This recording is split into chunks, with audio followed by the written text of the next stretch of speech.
ഇന്നേ ഞങ്ങളുടെ നാട്ടിലെ ദേശീയ സരസ്മേളയായിരുന്നു ഓൾ ഇന്ത്യൻ പരിപാടിയാട്ടോ ഇതുണ്ടായിരുന്നത്. അപ്പോൾ രാത്രി ഫുഡെല്ലാം കഴിച്ച് ഒരു 10 മണിയായപ്പോഴാണ് ഞങ്ങൾ വീട്ടിൽ നിന്ന് ഇറങ്ങിയിട്ടുണ്ടായിരുന്നത്.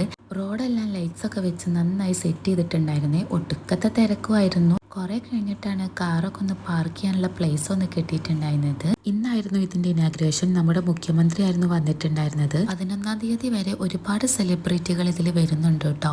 അതിൻ്റെ ഉള്ളിലായിട്ട് കുടുംബശ്രീക്കാരെ ഓരോ പ്രൊഡക്റ്റും അതുപോലെ തന്നെ ഓരോ സ്ഥലത്തെ പ്രൊഡക്റ്റും ആയിരുന്നു കേട്ടോ. ഇതെല്ലാം നോക്കിയ ചിരട്ട കൊണ്ട് പല രൂപത്തിൽ പല സാധനങ്ങൾ ഉണ്ടാക്കി വെച്ചതായിരുന്നേ. നല്ല ഭംഗിയുണ്ടായിരുന്നു അതൊക്കെ കാണാൻ. ഇതായിരുന്നു അവിടുത്തെ അവസ്ഥ. നടക്കാൻ പോലും കഴിഞ്ഞിട്ടുണ്ടായിരുന്നില്ല. ഗുജറാത്ത്, ഒഡീഷ, പഞ്ചാബ് അങ്ങനെ ഒരുപാട് സ്ഥലത്തെ പ്രൊഡക്റ്റും കാര്യങ്ങളൊക്കെ ആയിരുന്നു അവിടെ സെയിൽ ചെയ്യാൻ കൊണ്ടുവച്ചിട്ടുണ്ടായിരുന്നത്. പിന്നെ ഇത് നോക്കിയ ഡ്രിഡ സ്റ്റാൾ. ഈ ഒരു സ്ഥലം ഞാൻ ആദ്യമായിട്ടാണ് കേൾക്കുന്നത്. നിങ്ങൾ ആരെങ്കിലും കേട്ടിട്ടുണ്ടെങ്കിൽ ഒന്ന് കമൻറ്റ് ചെയ്യൂ കേട്ടോ. പിന്നെ റെയ്ഡും കാര്യങ്ങളൊക്കെ ഉണ്ടായിരുന്നു. പക്ഷെ അത് ഇന്ന് സ്റ്റാർട്ട് ആയിട്ടില്ല. ഇത് 2-ാം തീയതി തൊട്ട് 11-ാം തീയതി വരെ ഉണ്ടായിരുന്നേ. പിന്നെ തൊട്ടടുത്ത് തന്നെയായിരുന്നു മെഗാ ഇന്ത്യൻ ഫുഡ് കോർട്ട്. അവിടെയും ഒരുപാട് സ്ഥലത്തെ ഫുഡ് ഐറ്റംസ് ഉണ്ടായിരുന്നു. അങ്ങനെ അതെല്ലാം കണ്ട് ഇനി നേരെ വീട്ടിലോട്ട്. January 5th മറക്കണ്ട നമ്മുടെ ഗിവ് അവേ. അപ്പോൾ ഓക്കെ, ബൈ.